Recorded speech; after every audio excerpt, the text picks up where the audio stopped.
Grandmother India always said God had pointed a finger at our family, asking for just a bit more discipline, more praying, and more hard work, because He had blessed us with good health and good brains. My mother was one of the first few blacks to integrate the University of Arkansas, graduating in 1954.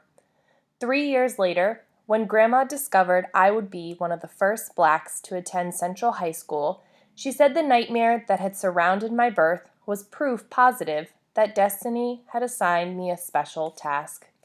First off, I was born on Pearl Harbor Day, December 7th, 1941. Mother says while she was giving birth to me, there was a big uproar with the announcement that the Japanese had bombed Pearl Harbor. She remembers how astonished she was, and yet her focus was necessarily on the task at hand. There was trouble with my delivery because Mama was tiny and I was 9 pounds. The doctor used forceps to deliver me and injured my scalp. A few days later, I fell ill with a massive infection. Mother took me to the White Hospital, which reluctantly treated the families of black men who worked on the railroad. A doctor operated to save my life by inserting a drainage system beneath my scalp. 24 hours later, I wasn't getting better.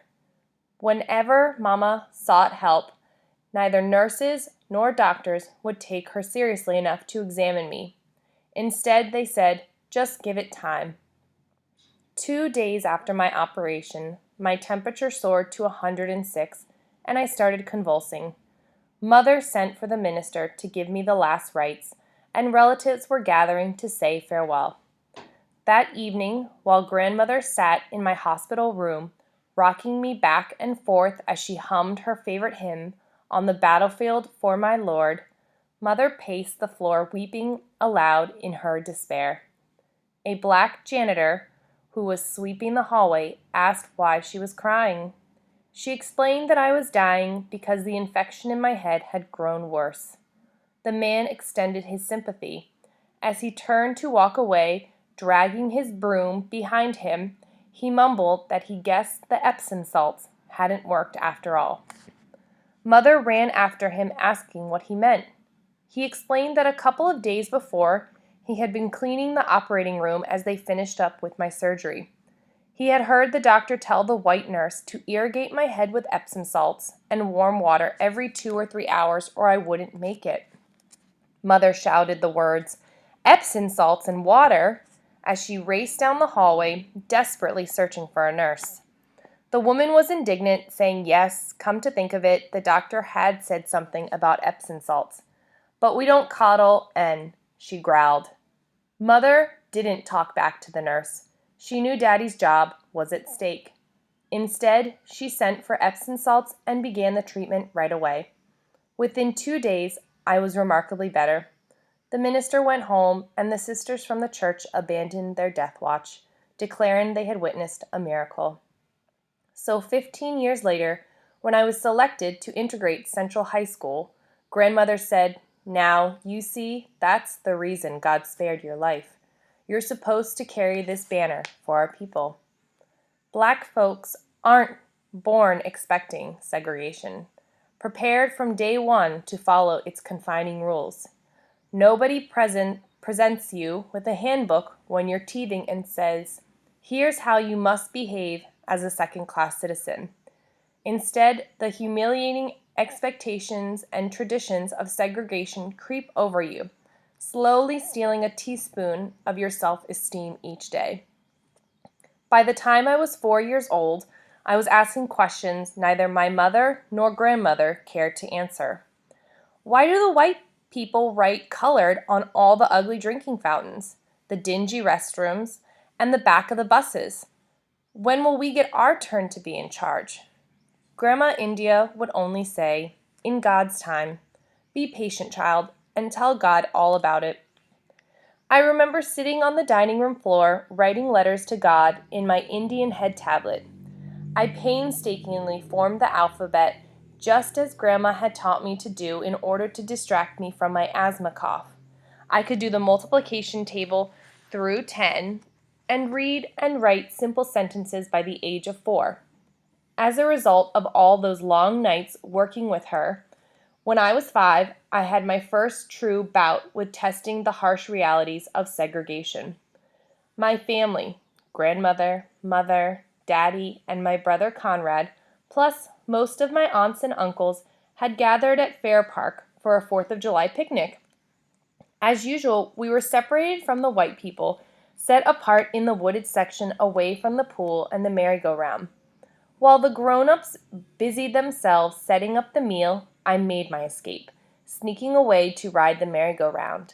I had had my eye on one horse in particular, Prancer, the one I had dreamed about during all those months as I saved up the 5 pennies I needed to ride him. I reached up to give the concierge my money. "There's no space for you here," the man said. But I pointed to Prancer's empty saddle. That's when he shouted at me and banged hard on the counter, spilling my coins on the ground. "You don't belong here, P." I didn't know what that word meant, but his growling voice hurt my ears and made my knees shake. Angry faces glared at me, though I'd done something terribly wrong. Scurrying past the people waiting in line, I was so terrified that I didn't even take the time to pick up my precious pennies. At 5, I learned that there was to be no space for me on that merry-go-round, no matter how many saddles stood empty. As a young child, my life was centered around the big, old, white wood frame house at 1121 Cross Street. That was my home. I lived there with my mother, Lois, her mother, my grandmother, India, my father, Hal, and my brother, Conrad. 7 red cement stairs led up to the front door. A giant rubber plant stood just inside the front hallway next to tall mahogany bookcases that held the cherished volumes of Shakespeare, Chaucer, Emily Dickinson, and James Weldon Johnson, and Langston Hughes that Grandma and Mother loved so much. Some of the shelves held the textbooks Mother used for teaching 7th grade English and for the night classes she took to get her master's degree. Next came the living room with its tattered, overstuffed green velvet chair and matching couch. The half-moon-shaped radio with brass knobs sat on a round mahogany table. Wine-colored leather chairs stood on either side. Great-Grandma Ripley's clock and a copper horse that had belonged to Great-Grandpa rested on the mantel over the fireplace. The kitchen had a huge old-fashioned stove, a red chrome-trimmed breakfast table and chairs, bright yellow walls, and a linoleum floor with visible marks of wear and tear. Grandma could usually be found scrubbing it sparkling clean or baking cornbread, simmering collard greens, or preparing her special gourmet salmon souffle. She had learned to cook some of her fancy dishes when she worked as a maid in white ladies' kitchens on Park Hill. For as long as I can remember, I spent late afternoons with Grandma India in her garden, tending her 4 o'clock plants. I would stand beside her holding onto her skirt as she pulled the weeds or held the water hose. That's when we had our private talks. Once, when I was 6 or so, I explained to her that I believed each human being was really only a spirit made by God, and that our bodies were like clothes hanging in the closet. I said I thought that one day I would be able to exchange my body for a white body, and then I could be in charge. Some of your thinking is right, child. We are not these bodies. We are spirits, God's ideas. But you must strive to be the best of what God made you. You don't want to be white. What you really want is to be free, and freedom is a state of mind. Yes, ma'am, but I hope you haven't told anyone else about spirits and bodies. She squeezed my hand. Well, have you? No, ma'am. Good. It's time you started keeping a diary so as you can write down these thoughts and share them with me sometimes, but mostly keep them to yourself and tell God. The next time she went to town, she bought me a pink diary that I could lock with a little key. Most evenings before sleeping, I looked forward to going to my bedroom to write to God. My room was a place for my stuffed animals to live and a home for my huge, brown, Raggedy Ann doll, the one Grandma India made for me. It was a magical place where I daydreamed for hours and I listened to music or radio shows. There, I could be whoever I wanted. I could be white. I could be free.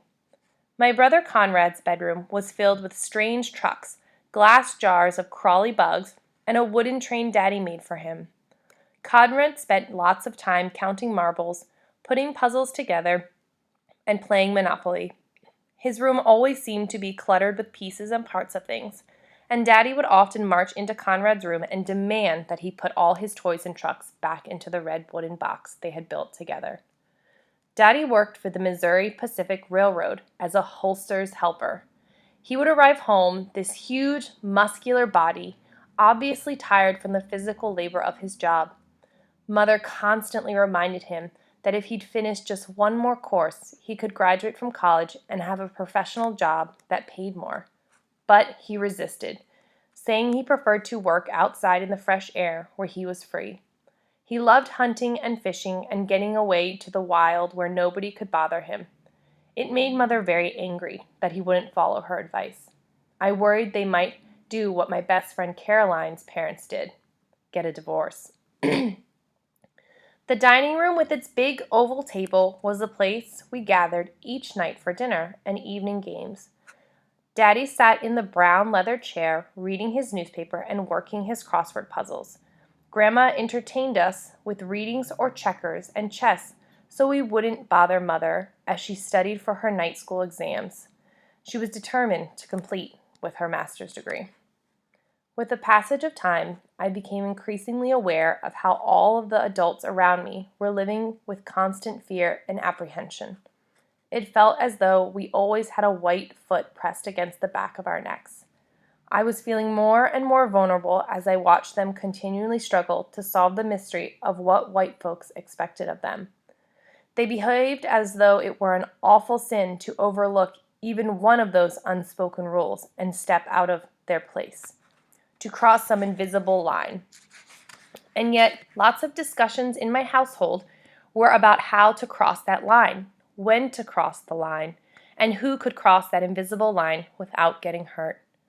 There were so many times when I felt shame and all the hope drained from my soul as I watched the adults in my family kowtow to white people. Whenever we shopped at the grocery store, they behaved as though they were worried about something. The grocer, tall, skinny Mr. Whalen, with his Adam's apple sticking out above his collar, his fish belly blue-white skin and oversized fingernails, was the white man I saw most often.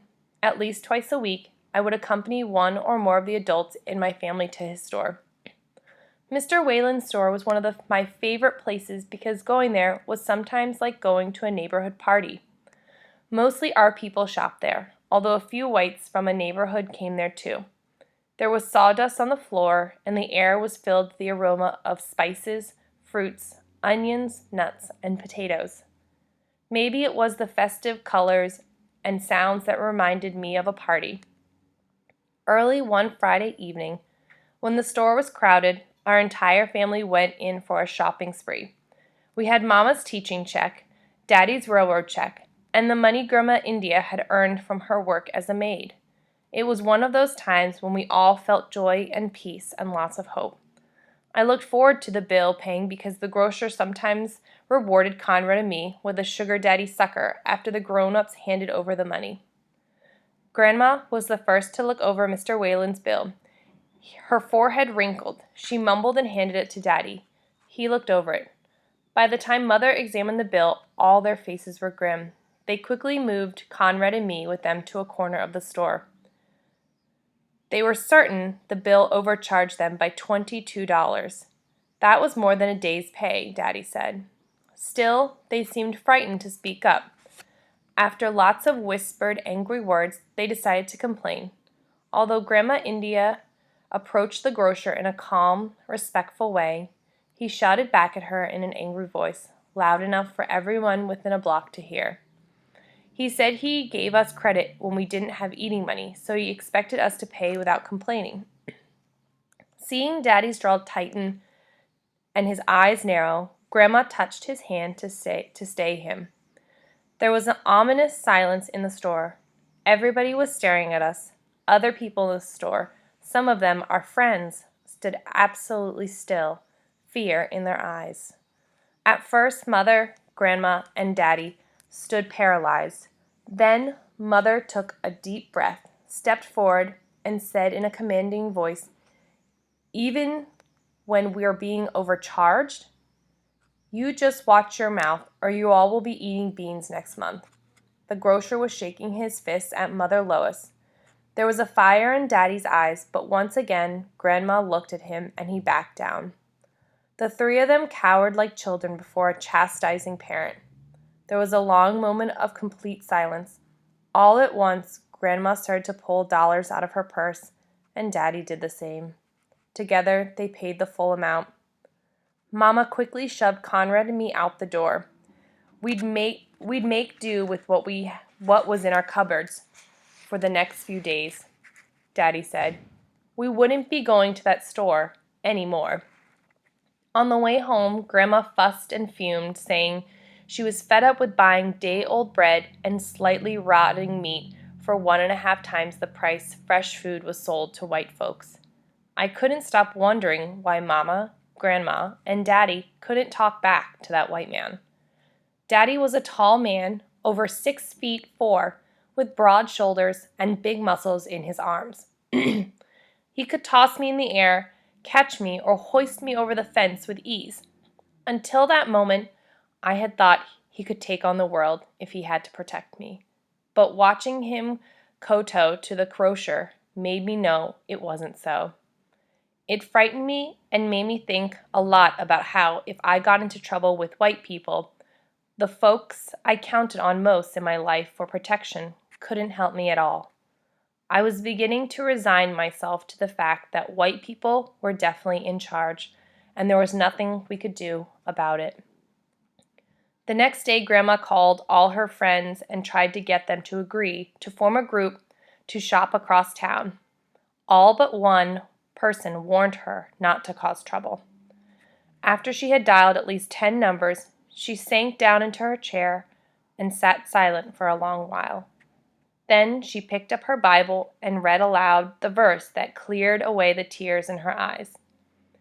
"And Ethiopia shall stretch forth her wings." With a smile on her face and fire in her eyes, she said, "Be patient. Our people's turn will come. You'll see. Your lifetime will be different from mine. I might not live to see the changes, but you will.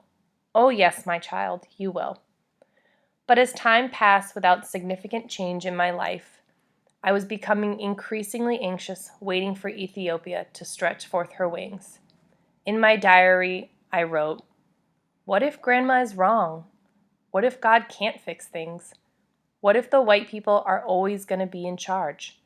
God, now, please give me some sign you are there. You are going to do something to change my life. Please hurry." Melba Patillo, age 8, a Sunday school student.